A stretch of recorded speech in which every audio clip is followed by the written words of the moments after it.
अस्सलाम वालेकुम नाजरीन। एयरफोर्स के रिटायर्ड ऑफिसर मेरे साथ हैं अब्दुल बासित साहब। लंदन में आजकल बहुत अच्छा तबसरा करते हैं मुल्की हालात पर। तो जब भी अगस्त का महीना आता है और खसूसी तौर पर जब 17 अगस्त आती है तो मैं इनको कहता हूँ कि बताइएगा उस हवाले से कि जो ज़ियाउल हक का तैयारा तबाह हुआ, तो क्या वजूहात हैं? कोई ना कोई तो जो उनसे नाजरीन जो सुनते हैं तो उनकी मालूमात में इजाफा होता है। मैं उनके पास चलूंगा। जी अस्सलाम वालेकुम। वालेकुम सलाम वरहमतुल्लाह। हाँ जी, आप क्योंकि हाँ जी। एयरफोर्स में रहे हैं, C-130 के बारे में बताइएगा कि ये है क्या चीज़, ताकि हमारे जो नए नाजरीन हैं तो उनको भी पता चले कि C-130 की अहमियत बताइएगा। C-130 जो है ये एक बहुत बड़ा जहाज है जो कि टैंक्स वगैरह और जो सामान हर्ब है उसको ट्रांसफर करने के लिए इस्तेमाल किया जाता है।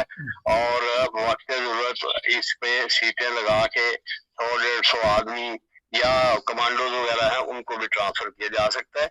ये जहाज जो है लॉकहीड कंपनी अमेरिका ने वालों ने बनाया हुआ है और इसके 4 इंजन है। और इसकी खूबसूरती ये है कि अगर इसके 3 इंजन भी फेल हो जाएं और एक इंजन भी इसको उड़ा सकता है, और अगर वो चौथा भी फेल हो जाए तो ये गिरता नहीं है बल्कि इसमें ग्लाइडिंग करने की सहूलत है और ये क्रैश नहीं होता है। इस इसकी ये खसूसियात। इसके बावजूद भी ज़ियाउल हक का तैयारा तबाह हो गया, क्यों? वो जो है उसके बारे में तो पहले बहुत कुछ बताया जा चुका है लोगों को, लेकिन अभी जो है लेटेस्ट जो उसका एक इसके बेटे एजाजुल हक ने जो है इंटरव्यू दिया है किसी बाहर की कंपनी को, उस बाहर की एजेंसी को, उसमें जो है उसमें काफी सारी मालूमात जो है वो नई आई हैं। उसमें उसने जो है वो इल्जाम जो है नहीं किसी पे लगाया, लेकिन 4-5 उसने अमकानात जाहिर किए हैं।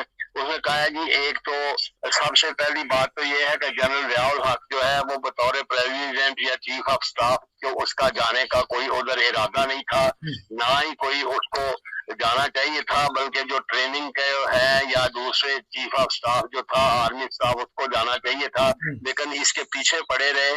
और जो इसने जनरल दुरानी का नाम लिया है जो पहले अमेरिका में जो है वो डिफेंस अटैची भी रहा और उसके बाद जो है वो आके मुल्तान में जो है वो उसका कोर कमांडर था, और उसने ही इसको इनवाइट किया था बहावलपुर में। तो उसने इसको 16 दफा टेलीफोन किया, ये हर दफा इनकार करता रहा, लेकिन जब इंसान की मौत आई हो तो उसको खींच के ले जाती है।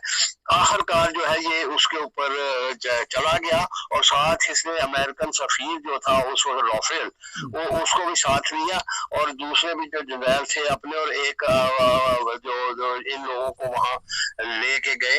और ये उनके इंसिस्ट करने पे उन्होंने कहा जी आए, बड़ा मजा आएगा, कॉस्ट भी खेलेंगे और साथ जो है ये इंस्पेक्शन भी हो जाएगी। तो इस तरह वो जो है वहां गए, उन, उन, और वहां जब गए हैं वो तो उसके बाद जो है वो फिर इंस्पेक्शन वगैरह कर करा के जब वो दोबारा सवार हुए हैं तो जिस वक्त जहाज जो है वो क्रैश इस तरह हुआ है क्योंकि जो ही ये जहाज टेक ऑफ किया है ये आउट ऑफ कंट्रोल हो गया था। यूं लग रहा था कि जैसे पायलट जो है इसको कंट्रोल नहीं कर सका और इसने तो कलाबाजियां खाई और साथ जो है जमीन पे क्रैश हो गया। तो क्या तहकीकात या क्या बातें हो रही कि ज़ियाउल हक को खतरा था तो इसलिए वो अमेरिकन सफीर को या जो बड़े बड़े जनरल हैं उनको ले गए कि हो सकता है कि हमलावर एहतियात करेंगे? हाँ वो ये भी बात थी, ये कह रहे हैं इसके इसने इंटरव्यू में अपने में कहा है कि उसको थ्रेट थी, तो लेकिन वो इस चीज के बिलीव नहीं करते थे क्योंकि कह रहे थे कि सारे जा रहे हैं और इस जहाज में ऐसा कोई खतरा। और प्लस जो है जो वहां से जब चलने लगे हैं तो जनरल असलम बेग जो था जो उसका वो था इंटेलिजेंस भी ऑफिसर थे, वो इंटेलिजेंस के कंट्रोल भी कर रहे थे, उसने उसको वो उस जहाज में सवार नहीं हुआ। उसने कहा जी मैंने कहीं काम जाना है, मेरे पास अपना जहाज है, मैं उधर जा रहा हूँ। तो ज़ियाउल हक ने भी उसको इजाजत दे दी, तो इसके ऊपर भी उसने शक जाहिर किया है ज़ियाउल हक ने कि उसको अलहदा जो है वो गया है, इसका मतलब है वो भी उसमें इन्वॉल्व था। लेकिन बहरहाल वो ये कहता है कि कहते हैं जी हमने लॉकहीड कंपनी जो है उसके ऊपर $1 अरब का हर्जाना करने की भी कोशिश की, और हमने एक अमेरिका का वकील भी किया, लेकिन उस वकील ने बड़ा हमें कहा कि बहुत सेंचुरी का बड़ा जबरदस्त केस है मेरे पास, लेकिन चंद दिनों के बाद जो है उसने मुझे बताया कि जी मुझे वहाँ सिविल एविएशन जो अमेरिका की है उसके हेड ने बुलाया है, और उसके बाद वो कहते हैं उसने हमारी कॉल भी नहीं अटेंड की और ना ही हमारा केस लिया। तो ये बहरहाल अल्लाह ही जानता है कि ये क्या सिलसिला था। लेकिन उसके बाद जब आप देखेंगे पाकिस्तान में जो हुकूमतें थी उस वक्त एयरफोर्स ने भी इन्वेस्टिगेशन की, और उनके एयर कमांडो जाहिद थे, उन्होंने इसकी इन्वेस्टिगेशन की कि 35-40 सफ़े की रिपोर्ट जो है बनाई, लेकिन गुलाम इसाक खान साहब को जब दी गई तो वो जो है वो शायद नहीं की गई। इसी तरह वो कहते हैं कि हमने पोस्टमार्टम की जो है वो भी उनको कहा था करें, और सीएमएच जो मुल्तान है वहाँ ये इसको पोस्टमार्टम के लिए 29 जो लाशें थी या लोग थे उनके जो आवाज ले जाने थे, लेकिन वो भी पोस्टमार्टम नहीं होने दिया गया, और वहाँ जो लोग थे उनको कहीं दूर दराज जो है वो पोस्ट कर दिया गया। बहरहाल ये उनकी अपनी सारी चीजें, लेकिन असल बात ये है कि तकदीर जब और मौत जब घेर के लेके जाती है और जब इंसान बहुत मुतकब्र में आ जाता है तो उसके साथ फिर अल्लाह ताला जो है खुद ऐसे ही हालात पैदा कर देता है, वो मौत की तरफ चला जाता है। चलो ये तो एक दूसरा पहलू हुआ। तो ये बताइएगा कि आपने जो बताई है कि बड़ी उसमें मजबूती होती है इस जहाज में, तो आनन फानन आग ने घेर लिया और लाशें जला दी अंदर तक। हाँ, वो असल वजह ये है, वो कहता है जी कि इसमें 3-4 चांसेस थे। एक तो ये है कि वो कहता है एक तो आमों की पेटियां जो थे उसमें ब्लास्ट की चीजें रखी गई थी, और दूसरे जो है उसमें स्पेन से कोई जहरीली गैस जो है स्प्रे लेके वो भी रख दिया गया था, और वो उसके बाद जो है एक बाहर से भी किसी चीज ने इसको हिट किया है, क्योंकि वो इस चीज का कोई चांस नहीं लेना चाहते थे। और वो तो ये भी उसने कहा है कि उसने कहा कि एक पाकिस्तान एयरफोर्स के एक अफसर थे अकरम अवान, उनको जो है उनको जासूसी के इल्जाम में जो है बरतरफ भी किया गया था, और वो जो है उसका राबता जो था वो उससे था मोसाद से और इंडियन इंटेलिजेंस से। तो वो जो है उस वक्त जो है उनको वो भी इनके कब्जे में था, और वो उसकी जो है वो उसने कहा कि जी हाँ जो है आमों की पेटियों में जो है वो गैस रखी गई थी। बहरहाल ये उसकी स्टेटमेंट है इसके बारे में। बहरहाल उन्होंने ये कहा उनका कि हमने जितनी दफा भी कोशिश की थी जो है, हमने बेनजीर के जमाने में भी कमीशन बना, नवाज शरीफ के जमाने में भी बंदियाल कमीशन, शफीकुर रहमान का कमीशन बना, बेनजीर के जमाने में बंदियाल कमीशन बना, फिर ये रिपोर्ट आई, लेकिन किसी को भी इतना बैरूनी और अंदरूनी दबाव था हमारे पास कि हम जो है इसको नहीं चढ़ा सके। आज तक उसकी इंक्वायरी नहीं हो सकी है, अब 32-35 साल हो गए हैं, लेकिन वो दबाव जो है अब ये कहते हैं नहीं, लेकिन ये बताते नहीं कि दबाव कहाँ से था, कौन थे। ये इस चीज को जो है जाहिर नहीं करते, लेकिन बहरहाल इससे यही डाउट ही पैदा होते हैं कि जब अगर किसी चीज, अब वो कहते हैं जी मैं किताब लिख रहा हूँ, उस किताब में मैं ये सारी तफसीलात जो है वो दूंगा। अच्छा, तो एक इल्जाम असलम बेग पे ये आता है कि ये उस वक्त वहां रुके क्यों नहीं, ये सीधा GHQ क्यों चले गए? इस बारे में कुछ बातें निकलती हैं तो बताइएगा। नहीं, वो मैंने आपको बताया ना कि वो कहता है उसने भी डाउट किया, उसने कहा जी वो उसको चाहिए था कि उनके साथ जाता है, लेकिन वो जो है उनके साथ नहीं गया है, इसलिए ये भी शक है कि ये भी इन्वॉल्व था उसमें। नहीं, जब गिर गया जहाज, गिर गया, उसको पता लग गया कि जहाज गिर गया है, और उन्होंने चक्कर ऊपर से खाया तो उधर को चल गए। तो इस बारे में कोई चहम गोइयां होती हैं कि इनको चाहिए था कि वहीं रुक जाते।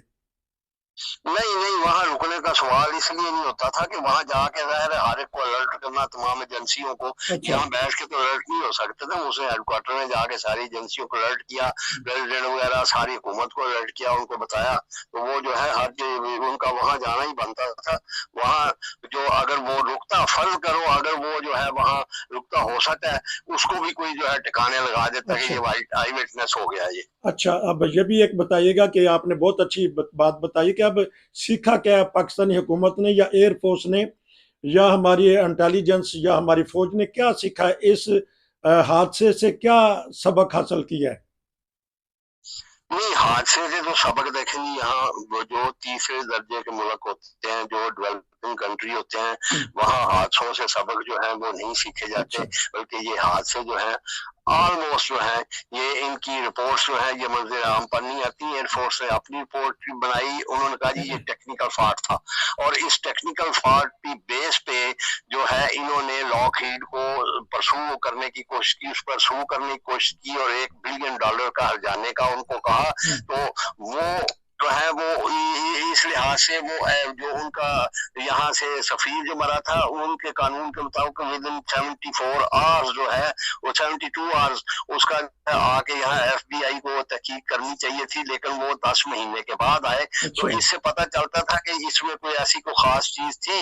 और एक आपको पता भी है कि भाई एटमी प्रोग्राम जो है पाकिस्तान का, वो जो है वो इसने ज़िया-उल-हक ने एक ऐसी नहज पे पहुंचा दिया था कि वो उन लोगों को ये भी खटक रहा था, तो ज़्यादा उनको शायद ये खतरा भी हो गया हो कि जी ये या रहा तो ये मजीद डेवलपमेंट ना कर दे उसमें।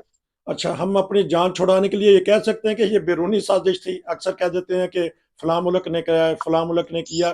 तो जी अभी तक तो यही सारे कह रहे हैं ना, ज़ाहिर है जान छुड़ाने के लिए कह दी है, हुकूमत ने भी कह दिया, लेकिन जब तक ये मंजर आम पर जो ज़िया-उल-हक ने दावा किया है कि मेरे पास रिपोर्ट्स भी हैं, मेरे पास फलाना भी है, मेरे पास फलानी चीज भी है, वो मैं किताब में लिखूंगा, तो वो जब तक मंजर आम पर नहीं आती, लेकिन वो भी किसी नतीजे पे नहीं पहुंचा है, उसने भी इम्कानात ही जाहिर किए हैं।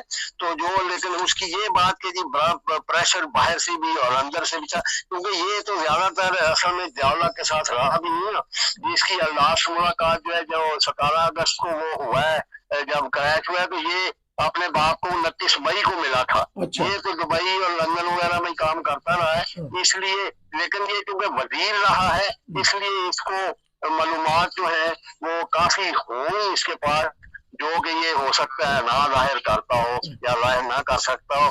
लेकिन बहरहाल इनके जो है पाकिस्तान में किसी भी इंक्वायरी कमीशन के खा वो मशरकी पाकिस्तान का साने हो, खा वो जो है ये जो था ये अलकायदा वाला उसका हो या जो अमेरिकन अटैक का हो, इनकी कभी भी जो है रिपोर्ट्स जो है वो आम के सामने नहीं आई है।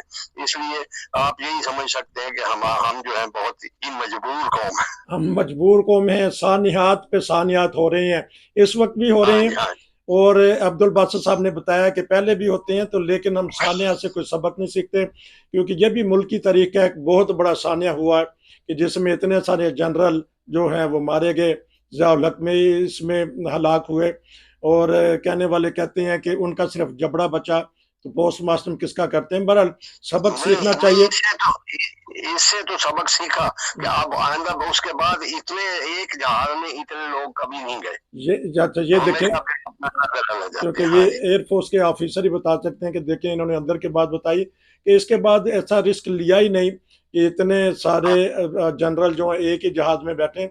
बहरहाल एक बहुत बड़ा सानिया हुआ, बैरूनी साजिश भी कहते हैं, अंदरूनी साजिश भी कहते हैं, लेकिन एक कुदरत भी चल रही होती है, कुदरत ने कुछ चीज़ करनी होती है तो वो फिर कर लेती है। लेकिन जो हमारे हुक्मरानों को भी चाहिए कि बिला वजह तूल नहीं देना चाहिए। अपने जो आए हैं जिस मकसद के लिए, अगर मजबूरन आना भी पड़ा है इस्टेब्लिशमेंट को, अपना काम करवाएं और चले जाएं। आपका बहुत शुक्रिया, आप हर साल मुझे हाँ जी बताएं कुछ कहना चाहते हैं तो। हाँ, मैं ये कहूँगी एक सबसे बड़ी प्रॉब्लम ये है कि हमारे जो भी हुक्मरान आते हैं ना, ये डिप्लोमेसी से काम नहीं लेते, ये हर के साथ अपनी दुश्मनी पाल लेते हैं, अपने मजहब के नाम पे, अपनी दूसरी चीजों के नाम पे। जब इंसान को अपनी औकात में रहना चाहिए, जब पता है कि हम कर्जदार हैं, मकरूज हैं, हमारी अपनी औकात कोई नहीं, 5-10-15 दिन के लिए भी हम नहीं किसी चीज को अपने आप तौर पे कर सकते। या तो होना जिस तरह ईरान है, उसके हमारे पास इतनी तेल के है, इतनी मादियात हो, उसको अब कोई परवाह नहीं है। लेकिन हमें जब पता है कि हमने फिर इनके आगे जाना है, IMF के आगे जाना है, तो ये हमारे सारे हुक्मरान, जिसमें ना ज़िया-उल-हक भी है, उसमें ये बाकी सारे भी हैं, नवाज शरीफ भी है, इमरान खान भी है, ये दुनिया को खामखा ललकारते रहते हैं, अक़वाम मुत्तहिदा में भी जाकर ललकारते रहते हैं, जबकि जब वापस आते हैं तो फिर उनके पाँव पड़ जाते हैं। ये जो है हमें अपनी डिप्लोमेसी जो है ये चेंज करनी चाहिए और हमें सुलह सफाई से और डिप्लोमेसी से काम लेकर दुनिया के साथ जो है डील करना चाहिए, फिर हम इस चीज से निकल सकते हैं, फिर हम सानिहा से बढ़ सकेंगे। बहुत जबरदस्त बात कर दी, आपका बहुत शुक्रिया। फिर इंशाल्लाह आपसे मुल्की हालात पे भी तबसरा में लूंगा। नसीर को इजाजत दीजिए। नाज़रीन, अगर आप भी कोई इस बारे में कमेंट्स करना चाहते हैं, कोई प्रोग्राम करना चाहते हैं, 17 अगस्त एक पाकिस्तान की तारीख में स्याह दिन भी गिना जाएगा कि उस दिन एक ऐसी हलाकत हुई जिसकी अभी तक तहकीक नहीं हुई। तो फिर मिलेंगे। नसीर को इजाजत दीजिए। अस्सलाम वालेकुम।